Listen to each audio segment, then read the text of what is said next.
Hello friends, welcome to my channel PCS with Chauhan. Guys, मेरा नाम है कीर्ति चौहान। दोस्तों, यहाँ चलिए दृश्य आइस की क्विक बुक भारतीय संविधान, राज्य व्यवस्था एवं गवर्नेंस कर रहे हैं हम चैप्टर नंबर 17 जो कि है आपात उपबंध यानी कि इमरजेंसी प्रोविजन। तो अब हम ये चैप्टर करेंगे। उससे पहले गाइस एक चीज, अगर आप लोग घटना चक्र की वीडियोस देखना चाहती हैं तो चैनल की प्लेलिस्ट में जाइए। मुझे लगता है बेस्ट है अगर आप प्री का एग्जाम दे रहे हैं, वनडे एग्जाम दे रहे हैं तो। और गाइज ये दृष्टि तो चल ही रही है हमारी क्विक बुक। उसके अलावा गाइज अगर आपको कोई भी हेल्प चाहिए ना, कुछ भी आपको पूछना है, कोई हेल्प चाहिए तो आप, मेरा व्हाट्सएप नंबर है, यहाँ आइए। आप कोई भी हेल्प मिलेगी, आप बस आइए, ठीक है। और टेलीग्राम पेज है, आप उसे ज्वाइन कर सकते हैं पीडीएफ न्यूज़पेपर के लिए, ठीक है। और गाइज अगर देखिए, एक होता है ना कि घटना क्या शुरुआत कैसे करें, तो घटना चक्र पढ़िए गाइज। जब तक इसका आपका फाउंडेशन नहीं बन जाता घटना चक्र पे, ठीक है, मतलब आप बहुत सॉलिड तरीके से पकड़ नहीं बनती, तब तक कुछ और मत पकड़िए। जैसे घटना चक्र हो जाए, आप दृष्टि की क्विक बुक पकड़िए। इससे ज्यादा पढ़ने की कुछ जरूरत नहीं है। बहुत ज्यादा पढ़ेंगे तो कुछ नहीं कर पाएंगे, कम पढ़ेंगे तो सब कुछ हो पाएगा। चलिए, अभी बहुत ज्ञान हो गया, आगे बढ़ते हैं। अब देखते हैं, हम सिलेबस की बात करते हैं दोस्तों। तो सिलेबस देखिए, चैप्टर नंबर 1 से हमने जो है करना स्टार्ट किया है। अब यहाँ पे चैप्टर नंबर 6, 7, 8, 9 आप देख सकते हैं, 10, 11, 12, 13, 14, 15, 16, 17। अभी हम जो 17 क्वेश्चन, जो चैप्टर नंबर 17 है अभी करेंगे इस वीडियो में, एक वीडियो में कंप्लीट हो जाएगी भी। आगे भी देख सकते हैं आप लोग इस टॉपिक्स की हमें और क्या क्या करना है। 18, 19, 20, टोटल जो है 24 चैप्टर है। चलिए, इस वीडियो में हम अभी जो करने जा रहे हैं, आप लोग एक बार सिलेबस में इसलिए दिखा देती हूँ, एटलीस्ट पता हो कि हमें पढ़ना क्या है। चलिए, आपात उपबंध जो हमारा चैप्टर है। तो गाइज अगर आप लोग को पसंद आए तो लाइक करिएगा, शेयर करिएगा, चैनल को सब्सक्राइब करिएगा। चलिए, यहाँ पे संवैधानिक प्रावधान की बात करते हैं हम लोग, यानी कि कॉन्स्टिट्यूशनल प्रोविजंस की बात करेंगे। तो यहाँ पे ये भारतीय संविधान के भाग 18 में आपको मिलेगी कहानी इसकी, ठीक है। मतलब ये जो आपातकालीन उपबंध की 18 कौन सा भाग 18 और कौन से आर्टिकल से 352 से लेकर 360 तक। देखिएगा, जब सामान्य स्थिति होती है ना भारत में कोई प्रॉब्लम ना हो, तो कैसा भारतीय संविधान कैसा होता है, संघात्मक होता है। लेकिन जब आपातकालीन परिस्थिति आ जाए तो हम संघात्मक से कैसे हो जाते हैं, एकात्मक हो जाते हैं, ठीक है भाई। संघात्मक का मतलब कुछ शक्तियां जो है राज्य और केंद्र के पास रहती हैं। एकात्मक में सारी की सारी शक्ति कहाँ पहुंच जाती है, केंद्र के पास पहुंच जाती है। यहाँ बराबर का हिसाब चलता है, यहाँ सिर्फ केंद्र केंद्र केंद्र शक्तिशाली हो जाता है। ये कब होता है, जब आपातकाल लगता है। अच्छा, उद्देश्य देख लेते हैं भैया।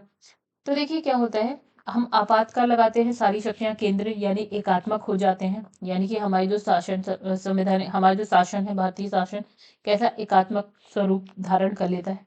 क्यों? इसका उद्देश्य क्या है? देखिए, इसका उद्देश्य ये है कि ऐसा जब होता है तो क्या है, देश की संप्रभुता को आपको बचाना है, एकता, अखंडता, लोकतांत्रिक राजनीतिक व्यवस्था, इन सबको सुरक्षित रखना है, तो ऐसा करना पड़ेगा, ठीक है। अब देखिए, ये जो चीज है ना, आपात उपबंध या प्रशासनिक विवरण, हमने कहाँ से लिया है? ये हमने लिया है भारत शासन अधिनियम 1935 से लिया है, एक बात, ठीक है। ये जो भारत आजाद होता है उससे पहले का ये अधिनियम है, हमने यहाँ से एक चीजें ली हैं। लेकिन अब क्या होता है, जब आपातकाल लगता है guys, तो हमारे कुछ फंडामेंटल राइट्स यानी कि मूल अधिकार वो क्या हो जाते हैं आपके, उनका स्थगन हो जाता है। ये चीज हमने कहाँ से ली है? ये चीज हमने guys ली है जर्मनी के जो वाइमर संविधान है वहां से ली है। मतलब आपातकाल वाला उपबंध हमने लिया भारत शासन अधिनियम 1935 से। और आपातकाल के टाइम जो हमारा मूल अधिकार यानी कि हमारे जो फंडामेंटल राइट्स है उसका स्थगन होता है, ये हमने जर्मनी के संविधान से ले लिया। अब देखिए, आपात उपबंध का जो प्रावधान है भारतीय संविधान की, क्या है, एक अनूठी विशेषता है। हाँ, तो इसमें क्या होता है, जो जब आपातकालीन परिस्थितियां होती हैं तो शासन ना बिना किसी औपचारिक संविधान संशोधन के, भारतीय शासन क्या हो जाता होता है, बिना संविधान संशोधन से संघीय से एकात्मक स्वरूप धारण कर लेता है। संघीय मतलब सबके पास बराबर शक्तियां हैं, केंद्र संघ के पास भी, राज्य के पास भी। एकात्मक में संघ के पास सारी शक्तियां आ जाती हैं बिना किसी संविधान संशोधन के। ऐसा हो जाता है जब आपातकालीन परिस्थिति आती है तो। वर्गीकरण, कितने तरह के आपातकाल होते गए, एक यहाँ लिखा है राष्ट्रीय आपातकाल। ये किस आर्टिकल से मिलता है हमें? आर्टिकल 352। इंपॉर्टेंट है, तीनों आर्टिकल रट लीजिएगा, ठीक है। तो ये वाला संघीय जो राष्ट्रीय आपातकाल है आपको आर्टिकल 352 से मिलेगा। राज्य में संवैधानिक तंत्र की विफलता बोल सकते हैं, या इसी को हम बोलते हैं राष्ट्रपति शासन। ये आपको किस आर्टिकल से मिलता है? 356 से। एक होता है वित्तीय आपातकाल, आर्टिकल 360 से मिलता है। मतलब यहाँ पे 3 तरह के आपातकाल हैं, राष्ट्रीय आपात, राष्ट्रपति शासन, जो वित्तीय आपात। और राष्ट्रपति शासन मोस्टली लोगों को ये पता होता है, लेकिन इसको और क्या बोलते हैं, राज्य में संवैधानिक तंत्र की विफलता। यानी कि राज्य में जो सरकार है वो संविधान के अकॉर्डिंग काम नहीं कर रही होगी, राज्य आपका संविधान के अकॉर्डिंग नहीं चल रहा होगा, यानी कि संवैधानिक तंत्र की विफलता होगी, तो हम क्या करेंगे, ये आपातकाल लग जाता है। और इसको नॉर्मली हम क्या करते हैं, वहां की सरकार वरकार को टाटा करके राष्ट्रपति शासन लगा देते हैं। चलो एक एक करके पढ़ते हैं इनके बारे में। राष्ट्रीय आपात, आर्टिकल 332, ठीक है। राष्ट्रीय आपात की उद्घोषणा, इसमें लिखा है आर्टिकल 332, नहीं गाइस गलत लिखा, 32 नहीं है, इसे बोलते हैं 52, 52। आर्टिकल 352 में क्या है कि अगर युद्ध, बाह्य आक्रमण या सशस्त्र विद्रोह, ठीक है, मतलब शस्त्रों के साथ बाह्य आक्रमण हो गया, युद्ध हो गया, तो क्या होता है, भारत में, पूरे भारत में या भारत के किसी एक पर्टिकुलर हिस्से की सुरक्षा अगर खतरे में पड़ जाती है, तो राष्ट्रपति क्या करता है, राष्ट्रीय आपात की घोषणा कर देता है। यानी कि राष्ट्रीय आपात की अगर हम बात करें तो पूरे भारत में भी लग सकता है या किसी एक पर्टिकुलर एरिया में भी लग सकता है, ठीक है। अब इसने कहा मूल संविधान में क्या है, सशस्त्र विद्रोह। पहले क्या था ना, सशस्त्र विद्रोह नहीं था। पहले जब संविधान बना था तो वहां लिखा था, इसकी जगह लिखा था आंतरिक अशांति। तो हमें लगा यार ये गड़बड़ है थोड़ा, इसको हटाओ और इसे कर दो सशस्त्र विद्रोह। क्यों, ये कब एक्चुअली क्या होता है कि इसमें क्या, आंतरिक अशांति अगर देश में हो रही है तो आप उठा उठा के सबको जेल में डाल दो, ये गलत है। अगर सशस्त्र विद्रोह हो रहा है, यानी कि मान लीजिए गोले बारूद बंदूक तलवार चलने लगे, तब आइए यहाँ पे आप है ना, तब आप ऐसा कुछ करिए। अच्छा, अब यहाँ पे क्या हुआ, 44वें संविधान संशोधन अधिनियम 1978 के द्वारा क्या होता है, आंतरिक अशांति को हटा दिया गया और सशस्त्र विद्रोह को रख दिया, मतलब चेंज करके ये लिख दिया गया। मतलब देखिए क्या हुआ था गाइस, इससे 1978 में ना जनता पार्टी की सरकार आती है। 1978 में कौन सी, जनता पार्टी की सरकार आती है, ठीक है। उससे पहले क्या होती है, कांग्रेस की सरकार होती है। तो 1975 आप जानते हैं यहाँ पे आपातकाल लगा था, ठीक है। तो इसमें क्या होता है, बहुत सारे जो दूसरे दल के जो सदस्य थे या मेंबर्स कह लीजिए, और क्या बोलते हैं, नेता वेता टाइप लोग थे, उन लोगों ने क्या करा, वो करा, क्या बोलते, प्रोटेस्ट किया, विरोध करने लगे, ठीक है, सरकार का विरोध करने लगे। तो क्या करा, मैक्सिमम लोगों को उठा के जेल में डाल दिया, ठीक है। तब क्या कहा गया, आंतरिक अशांति की वजह से आपातकाल लगाया है, और आपातकाल लगा दिया आंतरिक अशांति की वजह से, और इनको उठा के जेल में डाल दिया। तब लगा यार ये गलत तरीका था, आप अपने ही लोगों को ऐसे, विरोध आप कर सकते हो, ठीक है। तो इन्हें कहा विरोध तो करिए, लेकिन अगर आप शस्त्रों के साथ, लाठी तलवार पत्थर इनके साथ कर रहे हैं, तब ये काम करिए भैया। तो क्या हुआ, जैसे ही कांग्रेस की सरकार हटी और जनता पार्टी की सरकार आई, तो इन्होंने कहा एक काम करते हैं, आंतरिक अशांति को हटा के यहाँ पे सशस्त्र विद्रोह लिखो भैया। तमीज से लोग अगर जेल जाना है तो भी तमीज से जाएं, ऐसे नहीं कि बस विरोध कर रहे हैं और जेल भेज दिया गया। अब देखिए यहाँ लिखा है, क्या लिखा, उद्घोषणा की प्रक्रिया में अवधि, ठीक है। यानी कि जब हम बात करते हैं राष्ट्रीय आपातकाल की, तो उसकी प्रक्रिया क्या है और कब तक रहेगा, ठीक है। तो आर्टिकल 352 के आधार पर क्या है, राष्ट्रपति तब तक राष्ट्रीय आपातकाल की घोषणा नहीं कर सकता। मतलब राष्ट्रपति घोषणा करता है, लेकिन तब तक नहीं कर सकता जब तक संघ की जो मंत्रिमंडल लिखित रूप से ऐसा प्रस्ताव उसे ना भेज दे। मतलब संघ का जो मंत्रिमंडल है, यानी कि अभी जो हम कहते हैं ना कि जो लोकसभा राज्यसभा, उसके बाद मंत्री परिषद मंत्रिमंडल वहां पे होता है, वो लिखित रूप से ऐसा प्रस्ताव जब तक राष्ट्रपति को ना भेज दे, ठीक है, तब तक राष्ट्रपति ऐसा कोई काम नहीं कर सकता है। देखिए जनता पार्टी की सरकार ने, पहले क्या था, कांग्रेस की सरकार, इंदिरा गांधी का जब मन करता था उनने कह दिया, राष्ट्रपति ने लगा दिया। लेकिन अभी ऐसा नहीं, इनने कहा कि 44वें संविधान संशोधन अधिनियम में इसको जोड़ा गया है कि भैया पहले मंत्रिमंडल लिखित रूप से ये प्रस्ताव राष्ट्रपति को भेजेगा, तभी राष्ट्रपति ये काम कर सकता है, अपने मन से नहीं करेगा। अच्छा, ऐसी उद्घोषणा का संकल्प जो है संसद के प्रत्येक सदन द्वारा उस सदन की, ठीक है, कि कुल सदस्य मतलब कि हमने कहा मंत्रिमंडल लिखित रूप से भेजे। अब इसने कहा ये जो उद्घोषणा होने वाली है ना आपातकाल की, तो उसके लिए एक संकल्प आएगा, और संकल्प जो है ना, संसद के प्रत्येक सदन यानी कि लोकसभा और राज्यसभा द्वारा उस सदन की जो कुल सदस्य संख्या है उसके बहुमत तथा उपस्थित व मतदान करने वाले सदस्यों के 2/3 बहुमत द्वारा पारित होना चाहिए। जब ये पारित होगा ऐसे, तब उसके बाद प्रक्रिया आगे बढ़ेगी। अब ये राष्ट्रीय आपातकाल की उद्घोषणा को संसद के प्रत्येक सदन के समक्ष रखा जाता है, और 1 महीने के अंदर अनुमोदन न मिलने पर क्या है, प्रवर्तन में नहीं रहता। अगर 1 महीने तक उस पे हाँ वाली स्वीकृति नहीं आए, हाँ नहीं बोला गया, तो ये तो खत्म हो जाएगा। किंतु एक बार अनुमोदन मिल जाए, हाँ हो जाए, तो राष्ट्रीय आपातकाल कब तक रहेगा भैया? 6 महीने तक रहेगा। ठीक है। तो इससे क्या पड़ता है, होता है ना, कुछ प्रभाव पड़ेंगे, जैसे केंद्र और राज्य के संबंध में प्रभाव पड़ते हैं। ठीक है। कार्यपालिका पर प्रभाव पड़ता है, विधानमंडल पर प्रभाव पड़ता है। जैसे केंद्र राज्य के संबंध, ऐसे मान लीजिए कि केंद्र और राज्य के बीच बराबर बराबर शक्ति, बराबर बराबर क्या है, शक्तियों का बंटवारा कर रखा है, तो अब ये नहीं रह जाएगा। अब केंद्र के पास ज्यादा कार्यपालिका जो है, उस पे भी इसका फर्क पड़ेगा। विधानमंडल की बात करें, उस पे भी पड़ेगा। चलिए, अब यहाँ पे प्रभाव देखिए। देखिए, वित्तीय प्रभाव। ठीक है, वित्तीय प्रभाव मतलब जैसे केंद्र और राज्य के बीच पैसों का बंटवारा होता है, हो सकता है वो रुक जाए। लोकसभा और विधानसभा के कार्यकाल पर प्रभाव पड़ जाएगा। हो सकता है लोकसभा आज इस साल जो है 5 साल में 5 साल होने वाला है, और सपोज 2024 में अगर राष्ट्रीय आपातकाल लग जाए, तो हो सकता है लोकसभा के चुनाव ना हो। और लोकसभा के चुनाव ना हो, कहते भैया लोकसभा अब अगले 1 और साल तक के लिए बढ़ गई, या वही चीज आप विधानसभा में भी मान लीजिए। अच्छा, जब आर्टिकल 352 प्रभावी होता है, तो क्या होता है, आर्टिकल 358 का उपबंध स्वतः स्वतः क्या हो जाता है, प्रभावी हो जाता है 358 का। ठीक है। अब देखिए यहाँ लिखा आर्टिकल 358 359 क्या है।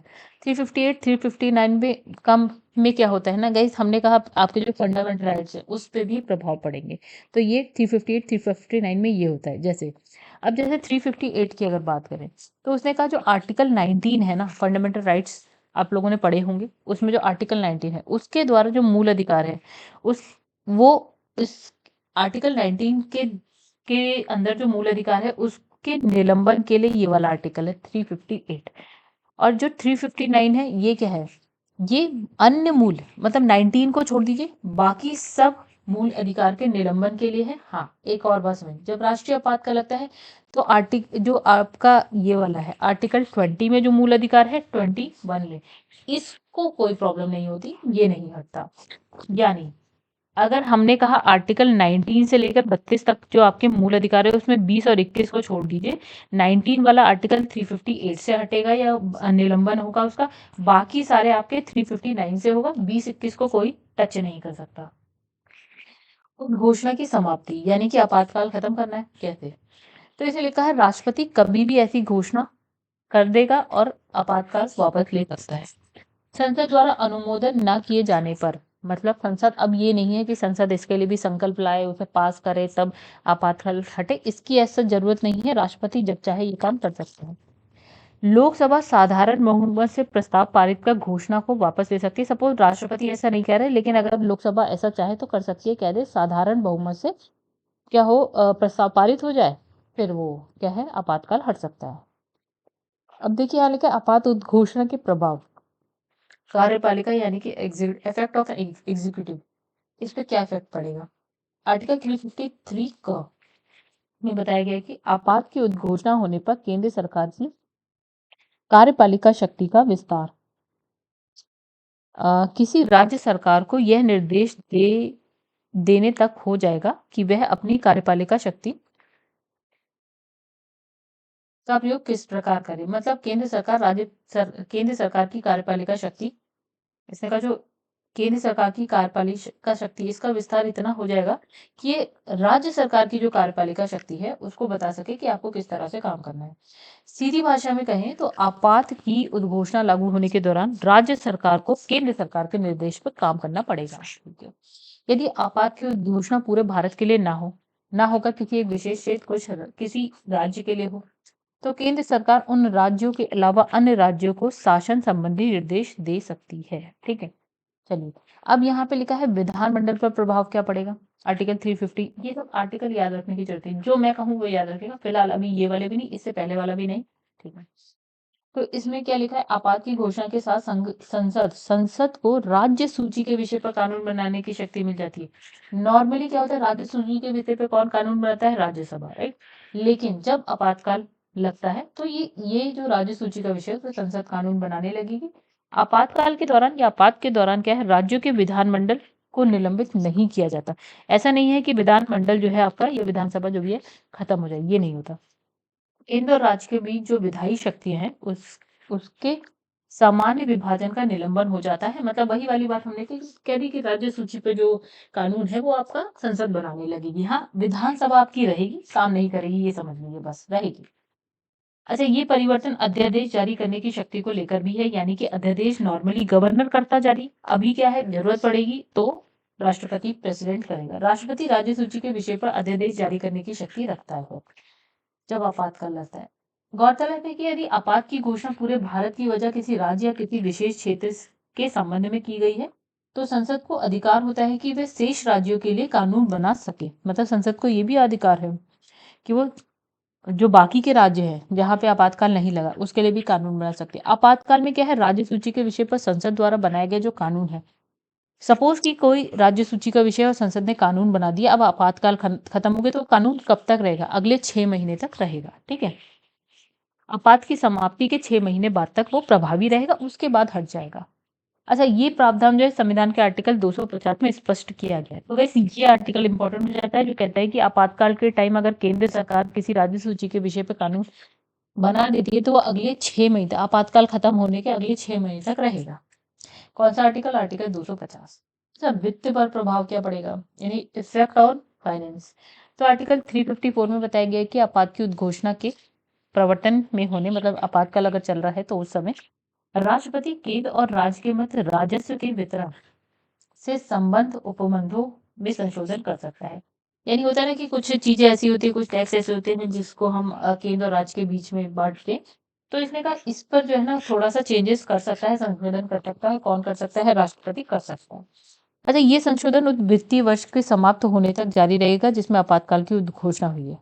तो जो भी हमारा फाइनेंशियल ईयर रहेगा, ठीक है, तो उस फाइनेंशियल ईयर तक ही ये उद्घोषणा, मतलब ये चीजें रहेंगी। ठीक है, वो फाइनेंशियल ईयर जिसमें आपातकाल लगा, तो ये चीज पूरे उस साल तक या उस फाइनेंशियल ईयर तक चलेंगी।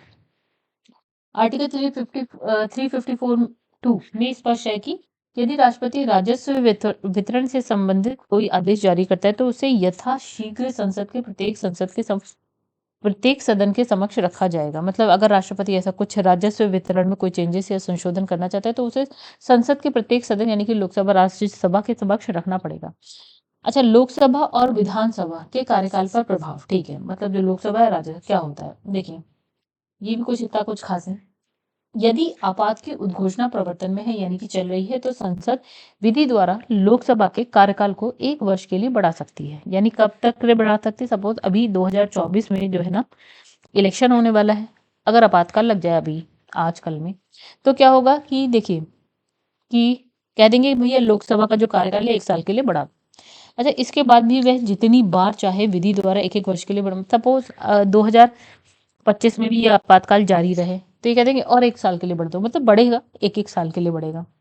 ठीक है, यदि इस दौरान आपात की उद्घोषणा खत्म हो जाए, मतलब आपातकाल खत्म हो जाए, ठीक है, तो उद्घोषणा समाप्त होने के 6 महीने बाद क्या है, लोकसभा स्वतः विघटित हो जाएगी, चाहे 1 वर्ष की अतिरिक्त समय पूरा होता है नहीं। यानी कि सपोज आपातकाल लग गया आपका और ये खत्म हो गया मान लेते हैं जुलाई में, ठीक है, अब अगले 6 महीने तक आपातकाल, 6 महीने तक सपोज इलेक्शन नहीं, मतलब अब आपको नया इलेक्शन करवा देना पड़ेगा क्योंकि लोकसभा आपके विघटित हो ही जाएगी। मतलब आपको पूरा पूरे 1 साल का इंतजार नहीं करना है। अच्छा, ऐसे ही प्रावधान राज्य की विधानसभाओं के लिए भी किया गया है। ठीक है, विधानसभा की अवधि बढ़ाने का अधिकार भी क्या है, संसद के पास ही है, यानी कि वहां विधानसभा कुछ कर रही है नहीं। अगर विधानसभा के संग भी ऐसा हो रहा है, देखिए आपातकाल में सारी शक्तियां जो है ना केंद्र के पास चली जाती है, तो विधानसभा को भी 1 साल बढ़ाना है, ये भी संसद कहेगी और कोई नहीं कर सकता। ठीक है, चलो आगे बढ़ जाते हैं। ओके ओके, आ जाओ। ओके, आर्टिकल 19 का निलंबन, वही हमने कहा कि आपके मूल अधिकार भी यहाँ पे निलंबित होते हैं। तो देखिए आर्टिकल, ये इंपॉर्टेंट आर्टिकल है, आर्टिकल 358, इसमें कहा गया है, इसने कहा अगर युद्ध होता है, अब गाइस ये देखिए, युद्ध, बाह्य आक्रमण और सशस्त्र विद्रोह, ये 3 चीजें हमने पढ़ी थी। ठीक है, मतलब ये ऐसी कोई, युद्ध बाह्य आक्रमण एक ही बात है, या सशस्त्र विद्रोह, ये 2 चीज, ठीक है, 2 चीजों पे है।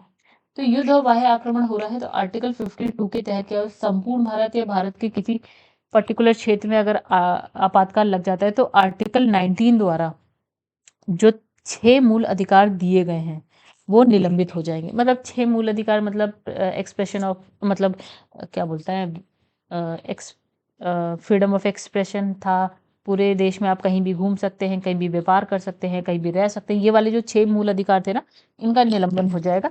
ये तब होगा जब युद्ध, वाह्य आक्रमण जैसी स्थिति पैदा हो जाएगी तब। ठीक है, तो ये निलंबन अपने आप हो जाता है, मतलब इसके लिए कुछ करना नहीं पड़ता है। आर्टिकल 19 निलंबित हो जाता है जैसे वाह्य आक्रमण की वजह से आपातकाल लग जाता है। इसके लिए कोई आदेश जो है निकालने या विधेयक पारित करने की जरूरत नहीं पड़ती है। जैसे ही आपातकाल लगा इस कंडीशन पे कि बाह्य आक्रमण या ये हो गया, तो 19 तो गया। ठीक है, आपात की उद्घोषणा समाप्त होते ही क्या होगा, आर्टिकल जो 19 है पुनः जीवित हो जाता है, किंतु आपात के दौरान दी गई किसी कार्यवाही को उसके बाद इस आधार पर चुनौती नहीं दी जा सकती कि वह आर्टिकल 19 का उल्लंघन करती थी। चलो कहानी खत्म। मतलब यह है आपातकाल लगेगा, 19 गया, आपातकाल खत्म हो जाएगा, 19 आ जाएगा। ठीक है, अब इसने कहा 42वां संविधान संशोधन अधिनियम 1976 की अगर बात करें तो आर्टिकल 358 में संशोधन करके ये जोड़ दिया गया कि यदि आपात की उद्घोषणा देश के किसी एक भाग में की गई है तो भी देश के अन्य भागों के लिए बनाए गए कानून को आर्टिकल 19 के संरक्षण से मुक्त रखा जा सकेगा। ठीक है गाइस, ठीक है, आगे बढ़ते हैं। 1975 1975 में घोषणा किए गए आपातकाल में, देखिए 1975 में आपातकाल लगा था, तो 1975 में घोषणा किए गए आपातकाल में आर्टिकल 358 का जैसा दुरुपयोग हुआ है, मतलब इस आर्टिकल का बड़ा तगड़ा जो है दुरुपयोग है, उसे देखते हुए जनता पार्टी जो बाद में सरकार आती है कांग्रेस के बाद उस वक्त, तो जनता पार्टी की सरकार एक संविधान संशोधन लाती है, 44वां संविधान संशोधन अधिनियम। ठीक है, इसके माध्यम से वो क्या करती है, आर्टिकल 358 में कहती है 2 शर्तें जोड़ दें, क्योंकि जो यहाँ पे आपातकाल लगा था उसमें ये वाला आर्टिकल का बहुत ज़्यादा दुरुपयोग हुआ। तो इनने कहा कि भैया इसमें कुछ चेंजेस करना चाहिए। ठीक है, इन्हें क्या कहा कि आर्टिकल 19 का निलंबन देखो उस वक्त क्या थी ना, आंतरिक अशांति थी। ठीक, आंतरिक अशांति मतलब अपने ही नेता लड़ मर रहे हैं, मतलब लड़ नहीं रहे हैं, विरोध कर रहे हैं, ये क्या बोलते हैं, आंदोलन टाइप कर रहे थे।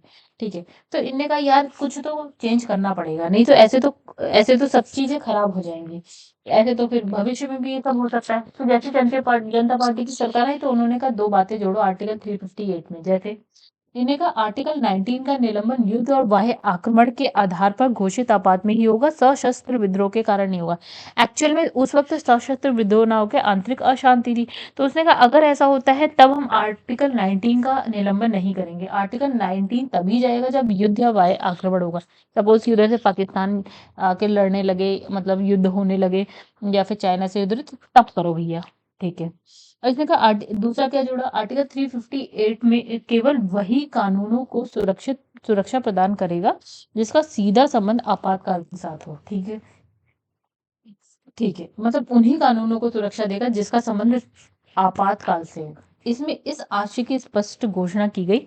ठीक है, अब इसने कहा और कानून के तहत दिए गए आदेश को भी यह सुरक्षा प्राप्त होगी। ठीक है, इतनी सी बात इंपॉर्टेंट, ये वाला तो इंपॉर्टेंट है बहुत ज्यादा। अब देखो इंदिरा गांधी की, अब देखिए कहानी उस वक्त पहुंच गए हम जब आपातकाल लगा था। देखिए इंदिरा गांधी की सरकार द्वारा क्या होता है, 38वें संविधान संशोधन अधिनियम 1975 के माध्यम से क्या हुआ, आर्टिकल 352 में एक नवीन खंड जोड़कर प्रावधान किया गया कि राष्ट्रपति का समाधान किसी भी न्यायिक पुनरावलोकन से परे है। मतलब देखिए राष्ट्र आपातकाल की घोषणा कौन कर रहा है, राष्ट्रपति यानी कि प्रेसिडेंट कर रहा है। तो इसने कहा कि प्रेसिडेंट जो चाहे कर सकता है, उसका न्यायिक पुनरावलोकन नहीं होगा। क्या मतलब कि उसने जो काम किया संविधान के अकॉर्डिंग किया है या नहीं किया, ये न्यायपालिका देखेगी। उन्होंने कहा ये न्यायपालिका तक पहुंचेगी ना भैया, टाटा, न्यायपालिका को दूर रखो। ऐसा कांग्रेस ने किया। ठीक है, ऐसा कांग्रेस ने संविधान संशोधन करके किया। उन्होंने कहा न्यायपालिका को दूर रखो, राष्ट्रपति जो चाहे वो कर सकता है। देखिए इंदिरा गांधी ही करती थी, राष्ट्रपति क्या ही करते होंगे। ठीक है, तो अब आगे बढ़ते हैं। देखिए फिर आती है जनता पार्टी की सरकार। उन्होंने क्या किया, 44वां संविधान संशोधन अधिनियम कब आता है, 1978 में, जब इनकी सरकार आ जाती है। तो उन्होंने ये खंड हटा दिया। इन्होंने कहा नहीं, राष्ट्रपति कुछ भी करेगा, अगर गलत करता है यानी संविधान के अकॉर्डिंग नहीं करता है तो उसका न्यायिक पुनरावलोकन होगा। यानी कि अगर वो संविधान के अकॉर्डिंग नहीं कर रहा है तो वो असंवैधानिक माना जाएगा। 44वें संविधान संशोधन अधिनियम द्वारा उद्घोषणा की समाप्ति के लिए एक नवीन प्रावधान जोड़ा गया।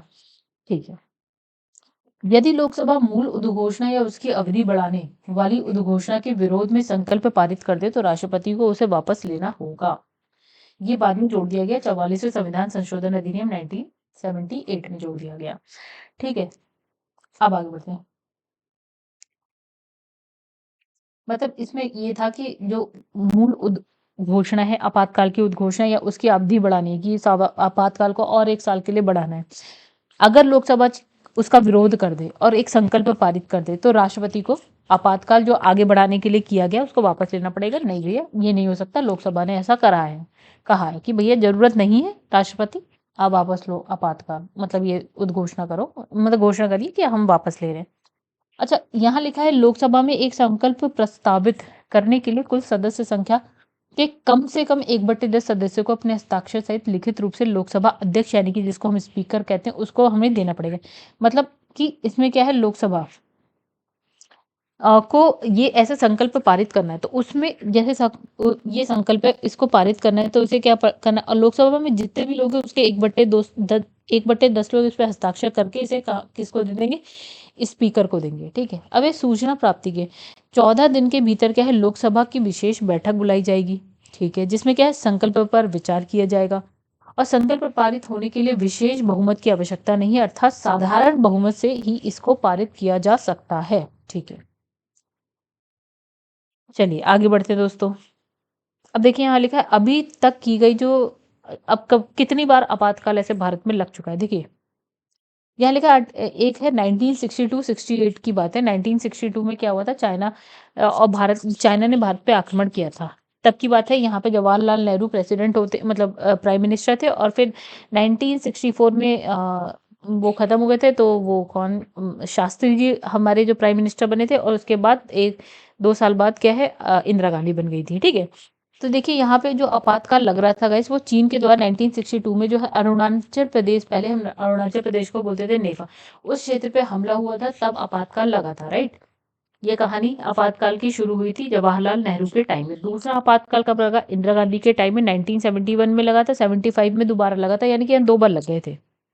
देखिए अच्छा, यहाँ लिखा है 1975 से 77। देखिए यहाँ पे क्या होता है, 1971 में जो बांग्लादेश की कहानी आई थी, यानी कि पूर्वी पाकिस्तान वाला जो चल रहा था हिसाब किताब, और 1971 में बांग्लादेश बन गया था। तो देखिए पाकिस्तान के द्वारा भारत के विरुद्ध मतलब युद्ध की बात चली थी, पाकिस्तान भारत का युद्ध चल रहा था, ये समझिए।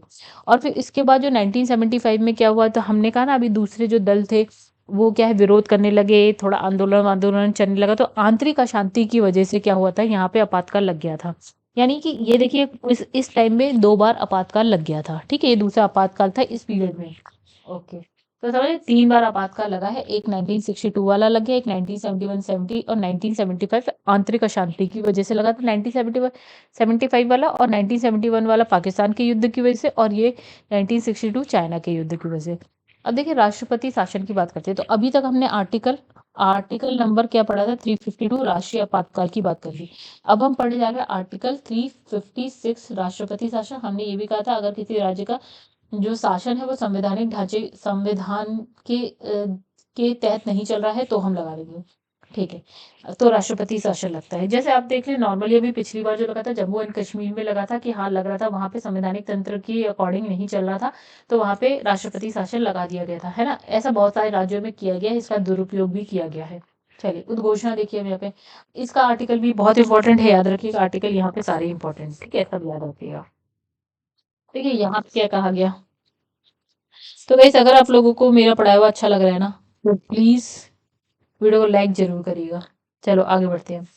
अब यहाँ लिखा है राष्ट्रपति शासन आर्टिकल 356। तो आर्टिकल 356 यदि कोई राज्य सरकार जानबूझकर संविधान के निर्देशों का उल्लंघन करे या राज्य में ऐसी स्थिति खड़ी हो जाए कि जो जहां सरकार संविधान के अनुरूप शासन ना चलाए, यानी कि संविधान के अकॉर्डिंग अगर सरकार काम ना करे तो 2 आधार पर जो है राष्ट्रपति शासन लगाया जा सकता है। यानी यहाँ पे क्या लग जाएगा, राष्ट्रपति शासन, यानी कि आर्टिकल 356 के अनुसार राष्ट्रपति को राज्यपाल की रिपोर्ट के आधार पर या बिना ही समाधान हो मतलब इसके बिना ही समाधान हो जाए कि राज्य का जो शासन है संविधान के उपबंधों के अनुसार नहीं चल रहा है, तब या तो राज्यपाल कह दे राष्ट्रपति से भैया यहाँ पे जो शासन है ठीक तरीके से नहीं चल रहा है, संविधान के अकॉर्डिंग नहीं चल रहा है, कुछ करिए। या राष्ट्रपति को खुद ही लग जाए कि भैया इस वाले राज्य में सही सही से हिसाब किताब नहीं चल रहा है, तो कुछ करते हैं। दूसरा यहाँ लिखा आर्टिकल 365। देखिए यहाँ पे अब देखिए एक लिखा है 356, एक लिखा है 365। ठीक है, अब 65 में क्या लिखा है, इसमें लिखा है सरकार के निर्देशों का राज्य सरकार द्वारा पालन करने में असमर्थता। यानी कि अगर केंद्र सरकार ने कोई निर्देश दे रखे हैं राज्य सरकार को और ये वो काम नहीं करती है, तब भी ये काम हो सकता है, राष्ट्रपति शासन लग सकता है। दो बार दो चीजें, एक अगर आप संविधान के अकॉर्डिंग नहीं चल रहे हैं तब, और दूसरा अगर केंद्र सरकार ने कोई निर्देश दिए है आप उसके अकॉर्डिंग नहीं चल रहे हैं तब। उद्घोषणा की प्रक्रिया क्या है, अवधि क्या है, चलिए देखिए। देखिए राष्ट्रपति शासन की उद्घोषणा 2 महीने तक लागू रहती है, और जो राष्ट्रीय आपातकाल हमने देखा था वो 1 साल तक रह सकता है। ठीक, अब ये 2 महीने तक रहती है। और अगर 2 महीने के भीतर संसद के दोनों सदन अलग अलग साधारण बहुमत से इसका अनुमोदन कर देते हैं तो यह घोषणा जो है 6 महीने के लिए बढ़ जाती है। 2 महीने तक लागू रहती है और फिर संसद अगर हाँ हाँ हाँ बोल दे तो ये अगले 6 महीने तक बढ़ जाती है।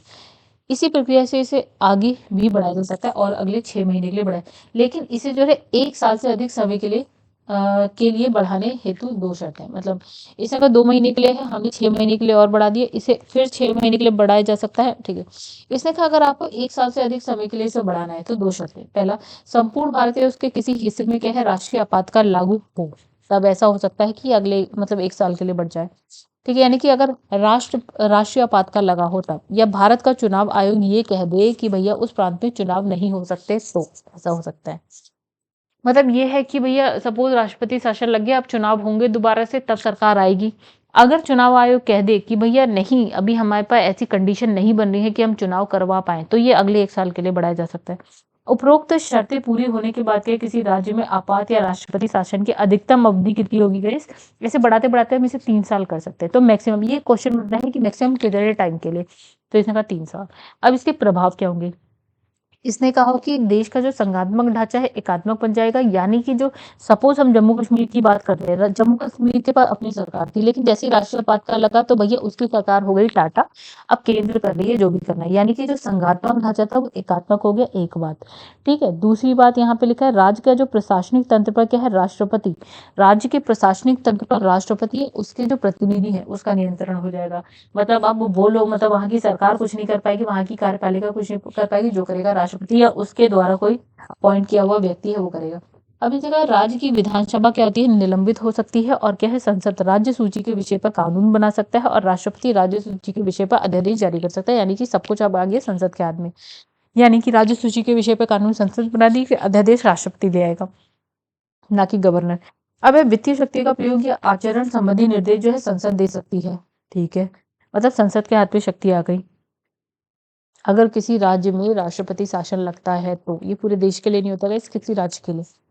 अच्छा नेक्स्ट यहाँ लिखा है अपवाद। अपवाद देखिए आर्टिकल 356 के परंतु के अनुसार राष्ट्रपति उद्घोषणा के तहत 2 अधिकार नहीं रखता। राष्ट्रपति के पास 2 अधिकार नहीं। पहला, वह उच्च न्यायालय के में निहित या उच्च न्यायालय द्वारा प्रयुक्त होने वाली किसी शक्ति को अपने हाथ में नहीं ले सकता, यानी कि हाई कोर्ट के पास जो शक्ति है उसी के पास है। ठीक है, हाई कोर्ट राज्य में ही होता है। ठीक है, तो भैया हाई कोर्ट से राष्ट्रपति का कोई मतलब नहीं है, जो जैसा चल रहा है हाई कोर्ट में वैसा चलता रहेगा। अब वह संविधान के किसी ऐसे अनुच्छेद का पूर्णतः या भाग्यता या थोड़ा बहुत निलंबन नहीं कर सकता जिसका संबंध राज्य के उच्च न्यायालय से, मतलब हाई कोर्ट से दूर रहिए। ठीक है, अब यहाँ लिखा है घोषणा की समाप्ति, तो राष्ट्रपति जब चाहे उसको वापस ले सकता है, ऐसा करने के लिए संसद के अनुमोदन की आवश्यकता नहीं है। अच्छा, अब देखिए राज्य आपात के संदर्भ में न्यायिक पुनरावलोकन। ठीक है, ये देखते हैं। देखिए फिर से वही इंदिरा गांधी ने क्या किया, उसके बाद वाली सरकार ने क्या किया। ठीक है, देखिए यहाँ पे 38वां संविधान संशोधन इन 1975 इंदिरा गांधी थी के माध्यम से क्या हुआ, आपात की उद्घोषणा के संबंध में राष्ट्रपति का समाधान न्यायिक पुनरावलोकन का विषय नहीं माना गया। मतलब इंदिरा गांधी की कहानी ये थी कि भैया न्यायालय बीच में ना आए, क्यों न्यायालय स्वतंत्र था, अगर वो बीच में आके कह दी यार ये तो संवैधानिक नहीं है, ये गलत हो गया, ये नहीं होना चाहिए था, तो इंदिरा गांधी ने कहा भैया न्यायालय को दूर रखो, ये न्यायिक पुनरावलोकन नहीं करेगा, अगर राष्ट्रपति जो चाहे वो करे। ठीक, क्योंकि करवा कौन रहा था, वही करवा रही थी। लेकिन बाद में क्या होता है, राजस्थान राज्य बनाम भारत संघ 1977 के मामले में क्या होता है, सर्वोच्च न्यायालय यानी कि सुप्रीम कोर्ट की पीठ ने माना कि यदि राष्ट्रपति का समाधान दुर्भावना से प्रेरित या फिर अतार्किक हो तो न्यायिक पुनरावलोकन होना चाहिए। मतलब अगर उन्हें लगेगा कि राष्ट्रपति ने कुछ गलत निर्णय लिया है तो न्यायिक पुनरावलोकन होना चाहिए। 1977 की ये कहानी है। ठीक है, अब इसमें देखिए क्या हुआ कि यहाँ पे 44वां संविधान संशोधन हुआ और राष्ट्रपति का जो समाधान है वो न्यायिक पुनरावलोकन के अधीन रखा गया, यानी कि जब जनता पार्टी की सरकार आई उसने कहा नहीं, तुमने जो कहा वो गलत था, न्यायिक पुनर्वलोकन तो होगा ही होगा। तो यहाँ पे एसआर मुंबई बनाम भारत संघ 1994, यहाँ पे भी देखिए कांग्रेस की सरकार है। कांग्रेस की सरकार हमेशा उल्टा ही काम कर रही थी, ठीक है। अब देखिए यहाँ पे क्या होता है, इस मामले में भी घोषणा किया गया कि राष्ट्रपति शासन का न्यायिक पुनर्वलोकन हो सकता है। यह जांचा जा सकता है कि क्या राष्ट्रपति का निर्णय तथ्यों से सुसंबद्ध है, वह असंगत आधारों पर असद्भाव पर तो नहीं टिका हुआ है, ठीक है। तो मतलब यहाँ पे भी इनने ये बोल दिया। देखिए सुप्रीम कोर्ट तो सही बात करेगी, तो सुप्रीम कोर्ट ने बोला नहीं भैया, न्यायिक पुनर्वलोकन तो होना ही चाहिए। अब देखिए आर्टिकल 350 क्यों, एक चीज ये भी थी गाइस कि आर्टिकल 356 का ना दुरुपयोग बहुत हो रहा था। मतलब आप देख सकते हैं आर्टिकल 356 से का उपयोग कितनी बार हुआ, 100 से अधिक बार हुआ। यानी कि 70 साल का हमारा वो रहा, उस वक्त की बात बता रही हूँ, ठीक है। तो 100 से अधिक बार, यानी किसी ना किसी राज्य में तो राष्ट्रपति शासन लगा ही दिया, ठीक है। लेकिन अभी ऐसा नहीं है, राष्ट्रपति शासन लगेगा, अगर सुप्रीम कोर्ट को लगता है गलत है तो वो असंवैधानिक होगा और हट भी जाएगा। अब देखिए सरकारी आयोग की सिफारिश क्या थी, 1983 में न्यायमूर्ति, यहाँ पे भी कांग्रेस थी, न्यायमूर्ति आर एस सरकारिया की अध्यक्षता में एक आयोग का गठन हुआ, जिसमें क्या है, आर्टिकल 356 में वर्णित राष्ट्रपति शासन के दुरुपयोग से देश के संगठनात्मक ढांचे की सुरक्षा के लिए कुछ उपाय बताए गए कि भैया, क्योंकि देखो क्या है, आर्टिकल 3 अगर राष्ट्रपति शासन लग जाएगा तो इस संघात्मक ढांचे पर असर पड़ता है, क्योंकि वो एकात्मक सा हो जाता है, ठीक है। तो कुछ उपाय बताए, इन्हें कहा आर्टिकल 356 का प्रयोग तभी किया जाए जब राज्य के पास अन्य कोई विकल्प ना हो, यानी कि सबसे लास्ट ऑप्शन होना चाहिए, ठीक है। तो इस अनुच्छेद के तहत कोई भी कार्रवाई तब तक नहीं की जानी चाहिए जब तक इसके पूर्व राज्यों को चेतावनी ना दी गई हो। मतलब जो भी राज्य उल्टा सीधा काम कर रहा है उसको पहले चेतावनी दो, अगर राज्य फिर भी वही उल्टा सीधा काम कर रहा है तब आप ये काम करिए। अगर बाह्य आक्रमण या आंतरिक अशांति के कारण राज्य प्रशासन कार्य करने में असमर्थ हो गया, यानी कि अगर ऐसी कोई कंडीशन आती है और राज्य जो है काम करने में असमर्थ है, तो उसके कारण राज्य में संवैधानिक तंत्र विफलता की ओर बढ़ रहा हो, तो केंद्र सरकार को आर्टिकल 355 के तहत अपने दायित्वों को निभाने का पूरा प्रयास करना चाहिए। सीधा आर्टिकल 356 का प्रयोग करने से बचना चाहिए। यानी कि इसने कहा कि अगर मान लीजिए बाह्य में आंतरिक अशांति ऐसा कुछ हो गया, यूपी की सरकार सही से काम नहीं कर पा रही, तो केंद्र सरकार को करना क्या चाहिए, उसको पहले इनकी हेल्प करनी चाहिए पूरी तरह से, कि भैया ये हेल्प इसलिए करे कि यूपी सरकार अपना काम तरीके से कर पाए, ना क्यों आक्रमण आंतरिक अशांति की वजह से सपोज नहीं कर पा रही है, तो पहले केंद्र सरकार को हेल्प करना चाहिए। और फिर भी अगर लगता है कि यूपी की सरकार खुद जानबूझ के ही नहीं करना चाह रही है, तो भैया तो आप लगा दीजिए राष्ट्रपति शासन, लेकिन पहले हेल्प करिए अगर ऐसी कोई कंडीशन आती है तो। विधानसभा को तभी जो है विघटित किया जाना चाहिए जब संसद के दोनों सदनों ने आर्टिकल 356 का प्रयोग पर विचार कर अपनी सहमति जता दी हो। मतलब इसने कहा कि सपोज कि यूपी में विधानसभा की बात है, उसका निलंबन आप तभी करेंगे जब लोकसभा राज्यसभा कह दे कि हाँ भैया ये जरूरी है। अच्छा, ऐसी घोषणा के आधार को स्पष्ट किया जाना आवश्यक है, ताकि आर्टिकल 3 मतलब कि ये बताना जरूरी है, मतलब ये बताना, ये कारण बताना जरूरी है कि भैया आप ये काम क्यों कर रहे हैं, यानी कि राष्ट्रपति शासन क्यों लगा रहे हैं, ताकि जो आर्टिकल 356 का दुरुपयोग ना हो, ठीक है। आर्टिकल 356 का उपयोग राज्यपाल की रिपोर्ट के आधार पर किया जाना चाहिए, यानी कि अगर यूपी के राज्यपाल को ऐसा लगता है कि भैया यहाँ पे सब कुछ गलत गलत चल रहा है, यानी संविधान के अकॉर्डिंग नहीं चल रहा है, तो ये अपनी एक रिपोर्ट देगा, किसको, प्रेसिडेंट को देगा, तब कहानी चलेगी आगे, ठीक है। यानी कि राज्यपाल का अच्छा रोल होना चाहिए। किसी राज्य में आर्टिकल 356 के तहत उद्घोषणा राष्ट्रपति शासन की अधिकतम जो अवधि है वो 3 वर्ष ही हो सकती है, मतलब राष्ट्रपति शासन मैक्सिमम 3 साल के लिए हो सकता है। डॉक्टर अंबेडकर ने राष्ट्रपति शासन को क्या है, मृत पत्र की संज्ञा दी है, ठीक है। और के एम, तो गाइस ये इंपॉर्टेंट हो थोड़ा सा, 3 वर्ष वाले में इंपॉर्टेंट है, ये इन्होंने अंबेडकर क्या कहते हैं वो तो इंपॉर्टेंट हो ही जाता है, ठीक है। तो के एम क्या है, नाम्बियार, राष्ट्रपति का आपातकालीन अधिकार संविधान के साथ क्या है, धोखा है, ये इन्होंने कहा ये बकवास बात है राष्ट्रपति शासन। लेकिन गाइस कभी कभी सही भी है, ऐसा नहीं, जैसे अगर आप जम्मू कश्मीर के केस में देख लीजिए तो बहुत जरूरी था, नहीं तो ये पत्थरबाजी और ये टेररिज्म ये खत्म नहीं होता, ठीक है। तो कहीं जरूरी है, लेकिन कहीं कहीं, जैसे अभी तो नहीं गई, लेकिन हाँ कांग्रेस के शासन में इसका दुरुपयोग हुआ है। बीजेपी की सरकार तो गई क्या आई है, अभी 10 साल पहले ही आई है। चलो, इसमें लिखा है संविधान संबंधित प्रावधान। देखिए आर्टिकल 352 में हमने क्या पढ़ा था, आपातकाल, लगता है राष्ट्रीय आपातकाल। आर्टिकल 350 3 में लिखा है कि आपातकाल की उद्घोषणा का प्रभाव क्या पड़ेगा। ठीक है, इतना कुछ खास नहीं। 354 में लिखा आपातकाल की उद्घोषणा प्रवर्तन में है तब राजस्व के वितरण संबंधी उपबंधों को लागू करना। राजस्व यानी पैसा, पैसा यानी केंद्र के पास क्या रहे, राज्य के पास क्या रहे, इसमें भी प्रभाव पड़ जाएगा। आर्टिकल 355 अभी तक तो ये वाला इंपॉर्टेंट है, ये याद रखिएगा। ठीक है, जो जो इंपॉर्टेंट है वो तो मैं कहूंगी आपको। अब आर्टिकल 3 बाह्य आक्रमण 355 में बाह्य आक्रमण आंतरिक अशांति से राज्य की सुरक्षा करने का संघ का कर्तव्य। ये भी थोड़ा सा यहाँ पे इंपॉर्टेंट हो गया, क्योंकि आपको भैया अगर आपको आर्टिकल 356 के तहत राष्ट्रपति शासन लगाना है, उससे पहले केंद्र का भी कर्तव्य बनता है कि अगर राज्य सही से काम नहीं कर पा रहा, पहले हेल्प करने की कोशिश करे, नहीं कर पा रही या लगता है राज्य घपला कर रहा है, तो आप लगा दीजिए। ठीक है, तो 55 भी इंपॉर्टेंट, 56 तो है ही राष्ट्रपति शासन। ठीक है, उसके बाद आर्टिकल 357 आर्टिकल 356 के अधीन की गई उद्घोषणा के तहत विधायी शक्तियों का प्रयोग। ठीक है, अब लिखा है आर्टिकल 358 में लिखा है आपात के दौरान, हाँ इंपॉर्टेंट हो जाएगा ये भी, तो वही आर्टिकल 19 का निलंबन होता है। आर्टिकल 359 में क्या लिखा है कि आपात के दौरान जो है भाग 3 द्वारा प्रदत्त अधिकारों के प्रवर्तन का निलंबन होगा। 19 को छोड़ दीजिए, बाकी सब मूलधि फंडामेंटल राइट्स की बात यहाँ कही गई है निलंबन के लिए। ठीक है, और 20 और 21 को तो हम नहीं निलंबित करेंगे, क्योंकि कैसे इसमें क्या होता है ना, जीवन जीने का अधिकार होता है, आपको गोली नहीं मारी जाएगी, तो 20-21 को छोड़ दीजिए। ठीक है, ये भी इंपॉर्टेंट हो गया। आर्टिकल 360 वित्तीय आपात के संबंध में बंद है, ये भी इंपॉर्टेंट है। तो गई जिसमें मैंने इंपॉर्टेंट लिखा है वो तो रट लीजिएगा। ठीक है, तत्व अब यहाँ पे क्या है, वित्तीय आपात यानी कि अब तीसरा आपातकाल जो लगता है वो वित्तीय आपातकाल है। हालांकि ये आज तक लगा नहीं है भारत में, पढ़ लेते हैं हम।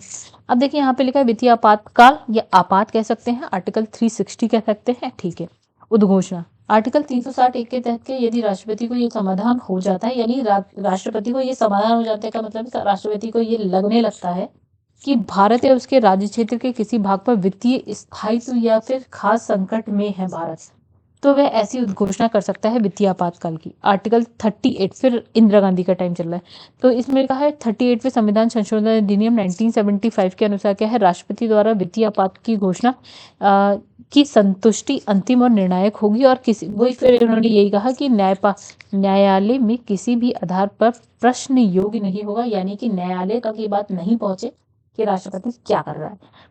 फिर वही बात, जनता पार्टी की सरकार आती है, 44वां संविधान संशोधन होता है 1978 में। इन्होंने कहा नहीं भैया, राष्ट्रपति जो भी करेगा उसकी न्यायिक समीक्षा होगी, राष्ट्रपति हो सकता है गलत कर रहा हो, तो न्यायालय को एक चांस दीजिए, वो देख ले कि ठीक है कि नहीं ठीक है। ठीक, अब उद्घोषणा की प्रक्रिया अवधि की बात करते हैं, तो इसने कहा राष्ट्रपति कभी भी ऐसी उद्घोषणा जारी कर सकता है, कभी भी।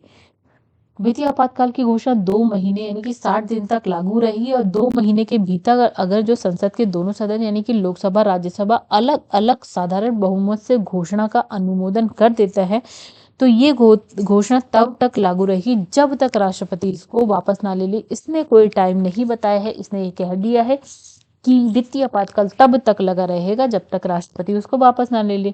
इस उद्घोषणा जारी रहने की अधिकतम अवधि का निर्धारण नहीं है, यानी कि कब तक रहेगी इसके बारे में हमें नहीं पता, राष्ट्रपति जब वापस ले ले तो हो जाएगी। अच्छा, इस उद्घोषणा को बाद की स्थिति उद्घोषणा से भी वापस लिया जा सकता है, इसके लिए संसद के किसी अनुमोदन की आवश्यकता नहीं है, राष्ट्रपति जब चाहे ले ले। प्रभाव क्या पड़ेगा, केंद्र और राज्य की जो वित्तीय आचरण है उसके बारे में निर्देश दिए जा सकते हैं। क्या राज्य को पैसा दिया जाए, ना दिया जाए, कितना दिया जाए, बिल्कुल ना दिया जाए, जो भी। संघ, प्रांत, अन्य सरकारी कर्मचारियों के वेतन कम किए जा सकते हैं, मतलब सरकारी कर्मचारियों के वेतन कम किए जा सकते हैं। इनफैक्ट इसमें गाइस उच्च न्यायालय के न्यायाधीश भी शामिल हैं, मतलब उच्चतम न्यायालय में जो जजेस हैं या उच्च न्यायालय में जो जजेस हैं वो भी इंक्लूड हैं, उनके भी वेतन यानी सैलरी कम की जा सकती है उस पर्टिकुलर टाइम में। इसी प्रकार राज्यों के धन विधेयक को राष्ट्रपति के पूर्व विचार हेतु आरक्षित किया जा सकता है। देखिए, केंद्र सरकार जब कोई धन विधेयक लाती है तो राष्ट्रपति की अनुमति चाहिए ही चाहिए होती है, लेकिन अब अगर राज्य सरकार भी कोई धन विधेयक लाती है तो पहले आप यहाँ पहुंचिए। अब इसने कहा समाप्ति, तो राष्ट्रपति द्वारा किसी भी समय एक घोषणा कर दी जाए और इसे वापस लिया जा सकता है, सिंपल। चलिए, अब कहानी कहाँ आ जाती है, तो आई होप आप लोग को इतनी बात समझ में आई हो। ओके, ये भी खत्म हो गई। अब एक साथ हम तीनों जो वो है ना आपातकाल बात करते हैं, तीनों आपातकाल की। तो देखिए इसमें पहला लिखा है कि यहाँ लिखा है राष्ट्रीय आपात का आर्टिकल 352 और राष्ट्रपति शासन 56 और वित्तीय आपात 360। तो पहला अनुच्छेद कौन कौन से हमने देख ली। राष्ट्रीय आपातकाल कब लगता है, युद्ध और बाह्य आक्रमण, सशस्त्र विद्रोह, तीनों स्थिति में हम राष्ट्रीय आपातकाल लगा सकते हैं पूरे भारत या पर्टिकुलर एरिया में। लेकिन अगर आप राष्ट्रपति शासन की बात करते हैं गाइस, ये राज्यपाल के प्रतिवेदन द्वारा राज्यपाल के विवरण रिपोर्ट के बिना नहीं हो सकता, इसको रिपोर्ट देनी पड़ेगी राष्ट्रपति को, तब ऐसा हो सकता है। और ये वित्तीय शाखा, वित्तीय स्थिरता की में खतरा होगा तो आप ये वित्तीय आपातकाल लगा सकते हैं। अच्छा, मंत्रिमंडल की सिफारिश देखिए, मंत्रिमंडल की लिखित सिफारिश चाहिए अगर आपको राष्ट्रीय आपातकाल लगाना है, मंत्रिमंडल की सलाह चाहिए राष्ट्रपति शासन के लिए, मंत्रिमंडल की सलाह पर होगा ये भी वित्तीय आपातकाल। अवधि की बात करें तो इसने कहा पहली बार तो 30 दिन यानी कि 1 महीने के लिए होगा, ठीक है। अगर ये दोनों सदन उसे हाँ हाँ हाँ बोल देते तो अगले 6 महीने के लिए होगा, इसी प्रकार से ये आगे बढ़ता जाएगा, ठीक है। और राष्ट्रपति शासन भी दो महीने, देखो यहाँ पे 1 महीना है, यहाँ पे 2 महीना है, यानी कि 60 दिन के लिए, फिर दोनों सदन हाँ हाँ। फिर उसके बाद क्या होगा, राष्ट्रपति शासन 6 महीने तक चलता है और अधिकतम मैक्सिमम इसने कहा कि 3 साल तक चलेगा। इसमें भी 2 महीने हैं पहली बार, और उसके बाद कोई अवधि दी नहीं गई है कि कब तक चलेगा, ठीक है। जब भी राष्ट्रपति से वापस ले ले तो वापस हो जाएगा। तो इसमें अनुमोदन के लिए राष्ट्रीय आपातकाल में विशेष बहुमत की जरूरत होती है, राष्ट्रपति शासन में साधारण बहुमत से काम चल जाता है, वित्तीय आपातकाल साधारण बहुमत से हो जाता है इसका अनुमोदन, यानी कि जो होता है ना पास हो जाना प्रस्ताव का।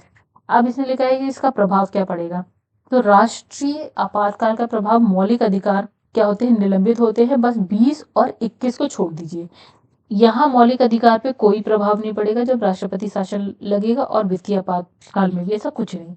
फिर है समाप्ति की बात करें तो जो राष्ट्रीय आपातकाल है वो साधारण बहुमत से हो जाएगा, राष्ट्रपति शासन जो है राष्ट्रपति स्वयं से वापस ले लेगा। वित्तीय आपातकाल में क्या है, संसद के अनुमोदन की आवश्यकता नहीं है, राष्ट्रपति से कभी भी वापस ले सकता है। चलो अब गाइस आगे क्या है, कितने क्वेश्चन है ये भी देख, ओ माय गॉड इसमें बहुत क्वेश्चन है भैया। चलिए दोस्तों बढ़ते हैं, बहुत क्वेश्चन है तो क्या 25 ही तो है, हमारे घटना चक्र की तरह तो नहीं है 1-1, 1.5-1.5 तो। चलिए फटाफट करते हैं इसको भी। अच्छा लगे तो वीडियो को लाइक कर दीजिएगा, चैनल को सब्सक्राइब करिएगा, कमेंट करके जरूर बताइएगा आपको कैसा लगा मेरा पढ़ाई हुआ। चलो कहानी को बढ़ाते हैं आगे। पहला क्वेश्चन है, यदि भारत का राष्ट्रपति संविधान के अनुच्छेद आर्टिकल 356 के अधीन यह उपबंधित अपनी शक्ति का किसी विशेष राज्य के संबंध में प्रयोग करता है तो उस राज्य के विधानमंडल की शक्तियां संसद द्वारा या उसके प्राधिकार के अधीन प्रयोज्य होती हैं, यानी कि संसद के पास सारी शक्ति चली जाती है। 44वां संविधान संशोधन अधिनियम के बाद क्या होता है, आर्टिकल 352 के तहत घोषित राष्ट्रीय आपातकाल के प्रमुख आधार क्रमशः कौन कौन से बने, यानी कि राष्ट्रीय आपातकाल कब लगेगा, जब युद्ध होगी, बाह्य आक्रमण होगा और सशस्त्र विद्रोह होगा, राइट। फिर इसने कहा सूची 1-2 मिला दो, तो 52 में राष्ट्रीय आपातकाल लगता है, इसमें राष्ट्रपति शासन लगता है और इसमें वित्तीय आपातकाल लगता है। संसद के एक बार अनुमोदन के बाद राष्ट्रीय आपातकाल कितने समय तक प्रभावी बना रह सकता है, तो भैया इसमें अधिक से अधिक 2 वर्ष। फिर यहाँ पे है देखिए, इसका हमने जो पढ़ा था ये है उपरोक्त में से कोई भी नहीं, ठीक है। तो 1 महीने प्लस उसके बाद मैक्सिमम जो है आपका 1 महीने, फिर 6 महीने के लिए बढ़ाया जा सकता है, ऐसे करके बढ़ाया जाएगा, ठीक है। अब इसने लिखा मूल अधिकारों से जुड़े निम्नलिखित अनुच्छेदों, तो वैसे इसमें आप देख लीजिए एक बार, ये है देखिए, तो कहाँ है 1 महीने फिर 6 महीने ऐसे करके बढ़ाया जाएगा, ठीक है। फिर आगे बढ़ो मूल अधिकारों के से जुड़े निम्नलिखित अनुच्छेदों के युग्मों में से कौन एक भारतीय संविधान के आर्टिकल 359 के अंतर्गत आपात स्थिति लागू करने के दौरान निलंबित नहीं होता, यानी कि कौन से आर्टिकल निलंबित नहीं होते। जीवन का अधिकार, जीवन जीने का अधिकार भी किस नहीं होते। अच्छा, आंतरिक अशांति के स्थान पर सशस्त्र विद्रोह शब्द निम्नलिखित में से किस संविधान संशोधन से जोड़ा गया था, तो वही जो जनता पार्टी की सरकार आती है उसके बाद ही जोड़ा जाता है, 1978 कहानी, मतलब जो भी सही किया गया है इसी संविधान संशोधन में सही किया गया है। किसी राज्य में राष्ट्रपति शासन की उद्घोषणा के निम्नलिखित में से कौन से परिणामों का होना आवश्यक नहीं है। देखिए, राज्यसभा राष्ट्रपति शासन लगता है तो राज्य विधानसभा का विघटन होता है, इसका क्या नहीं होता है, ठीक है। तो क्या नहीं होता है, देखिए राज्य विधानसभा का विघटन आवश्यक नहीं है, ठीक है। और फिर इसने कहा राज्य के मंत्री परिषद को हटाना, फिर इसमें लगा स्थानीय निकायों का विघटन, तो पहला वाला और तीसरा वाला नहीं है बाकी। अब जो है वित्तीय आपात के प्रभाव के संबंध में निम्नलिखित में से कौन सा कथन सत्य है, बाप रे बहुत ही बड़ा ये तो। तो देखिए क्या सत्य है ये बताना है। तो इसने लिखा है ये निर्देश दिया जा सकता है कि राज्य विधानमंडल से पारित होने वाले सभी धन विधेयक या अन्य विधेयकों जिन पर आर्टिकल 207 के उपबंध लागू होते हैं राष्ट्रपति के विचार के लिए आरक्षित रखे जाएंगे। सही बात। राष्ट्रपति ये निर्देश दे सकता है कि उद्घोषणा के लागू रहने के दौरान केंद्र सरकार के सभी या किसी वर्ग के कर्मचारियों के वेतन भत्ते में कटौती की जाएगी। सही बात। सर्वोच्च न्यायालय उच्च न्यायालय के जो न्यायाधीश हैं उनके वेतन भत्ते भी कम हो जाएंगे। सही बात। तीनों ही सही बात है। आर्टिकल 360 के तहत घोषित वित्तीय आपातकाल संसद के अनुमोदन के बिना अधिकतम कितनी अवधि तक रह सकता है? तो हमने कहा कितनी अवधि अवधि तक रह सकता है, 2 महीने तक तो रहेगा और बाकी कितना रहेगा अनुमोदन के बाद इसके बारे में नहीं पता। इसमें राष्ट्रपति शासन या राज्य आपात के संबंध में निम्नलिखित कथनों पर विचार कर लिया। फिर इसमें बताना है कि कौन कौन से कथन सही है। ठीक है, तो चलो इसमें पहले लिखा आर्टिकल 356 के तहत राष्ट्रपति शासन का प्रावधान है जिसमें राज्य सरकार द्वारा जानबूझकर संविधान के निर्देशों का उल्लंघन करना राष्ट्रपति शासन का कारण बन सकता है। बिल्कुल सही बात। आर्टिकल 365 के तहत क्या होता है कि अगर केंद्र सरकार कुछ निर्देश दे देती है और राज्य सरकार उसका पालन नहीं करती है तो भी लग सकता है। सही बात। राष्ट्रपति शासन के द्वारा राज्य के उच्च न्यायालय की शक्तियां ले ली जाती हैं। गलत बात। उच्च न्यायालय को छुआ भी नहीं जाता। अच्छा, निम्नलिखित में से भारतीय संविधान के किस अनुच्छेद का उपयोग अभी तक नहीं किया गया है? तो आर्टिकल 360 का, यानी वित्तीय आपातकाल आज तक नहीं लगा है। भारतीय संविधान के अंतर्गत कितने प्रकार के आपातकाल हैं? तो 3। फिर लिखा है निम्नलिखित में से किसने जो है राष्ट्रपति शासन को क्या है मत प्रत्य की संज्ञा दी? तो हमने कहा था भीमराव अम्बेडकर ने दी। फिर इसमें लिखा है कि राष्ट्रपति शासन अधिकतम लगाया जा सकता है। राष्ट्रपति शासन अधिकतम लगाया जा सकता है तो 3 साल के लिए लगाया जा सकता है। आपातकाल में किसी राज्य विधानसभा की अवधि बढ़ाई जा सकती है। ओके, 1 साल। बढ़ाई जा सकती है किसके द्वारा? ओके, तो इसे संसद के द्वारा। देखिए संविधान के आर्टिकल 356 से संबंधित निम्नलिखित कथनों पर विचार किए। चलिए करते हैं। तो यहाँ पे है कि पहला इसने लिखा है कि राज्यों में संवैधानिक तंत्र की विफलता एक वस्तुनिष्ठ यथार्थ है। बिल्कुल सही बात, तभी राष्ट्रपति शासन लगता है। इस अनुच्छेद के अंतर्गत की गई उद्घोषणा का उच्चतम न्यायालय या न्यायिक पुनर्वलोकन किया जा सकता है। बिल्कुल सही बात। इस उद्घोषणा के साथ राज्य विधानसभा भंग की जा सकती है, ऐसा कुछ जरूरी नहीं है। इस उद्घोषणा का 2 महीने के भीतर संसद के प्रत्येक सदन में अनुमोदन किया जाना चाहिए। बिल्कुल सही बात।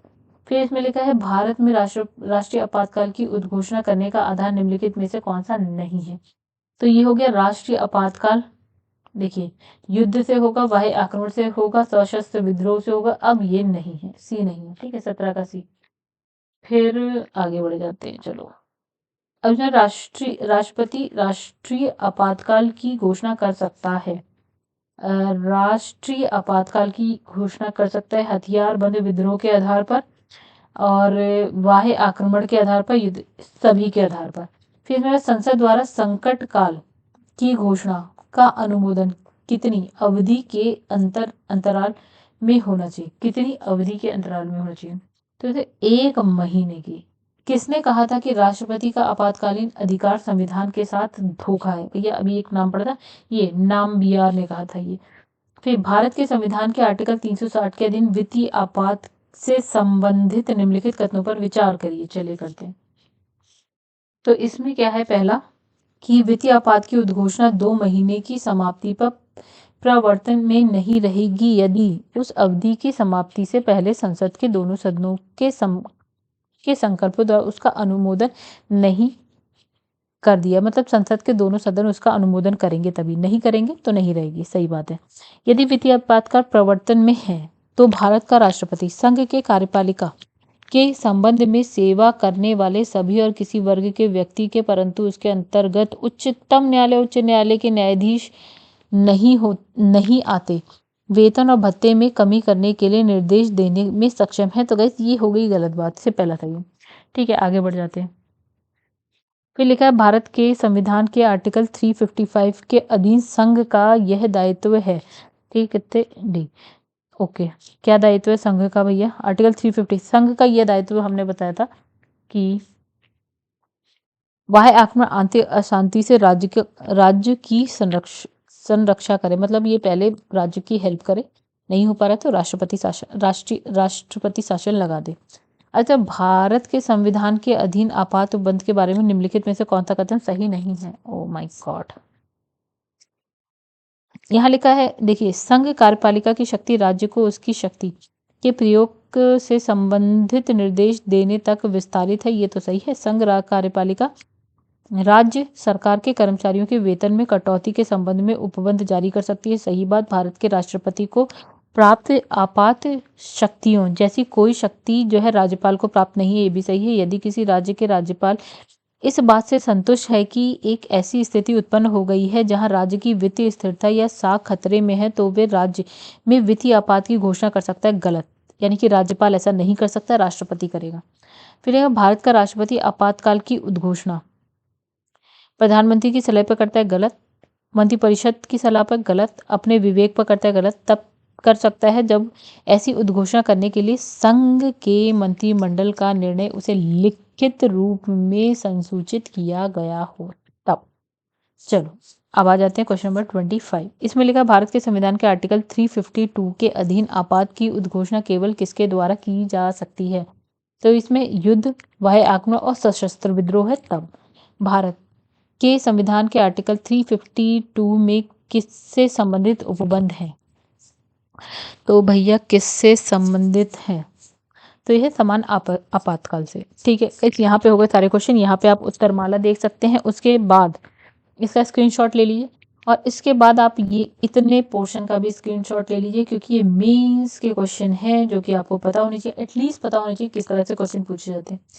इसके बाद गाइस चलिए आइए देखें, इसमें दे भी रखा है क्वेश्चन कब आए हैं। IAS 2004 का है, 1997 का है, 1983 का है। उसके बाद जो हम पढ़ेंगे वो है अनुसूचित जनजातीय क्षेत्र, शेड्यूल्ड एंड ट्राइबल एरियाज। तो गाइस चलिए, अभी तक आप लोगों को अच्छा लगा हो तो लाइक कर दीजिएगा, चैनल को सब्सक्राइब नहीं किया है तो सब्सक्राइब कर दीजिएगा, शेयर करिएगा। व्हाट्सएप ग्रुप है मेरा, अगर कोई हेल्प की ज़रूरत है बिल्कुल व्हाट्सएप करिएगा। टेलीग्राम पेज है, आप इसे ज्वाइन कर सकते हैं न्यूज़पेपर के लिए, PDF के लिए या फिर कोई भी नोटिफिकेशन के लिए। उसके अलावा अगर आप लोग घटना चक्र की वीडियोस देखना चाहते हैं तो चैनल की प्लेलिस्ट में जाइए, आपको सब कुछ मिल जाएगा। इंडियन ज्योग्राफी की वीडियो अगर दृष्टि बुक की देखना चाहते हैं तो भी आप प्लेलिस्ट में जाइए, मिल जाएगी। फिलहाल के लिए इतना ही गाइस, अगर आप लोग को पसंद आए तो ये कर दीजिएगा। आगे बढ़ते हैं, यानी नेक्स्ट वीडियो में मिलेंगे नेक्स्ट चैप्टर के संग। तब तक के लिए धन्यवाद।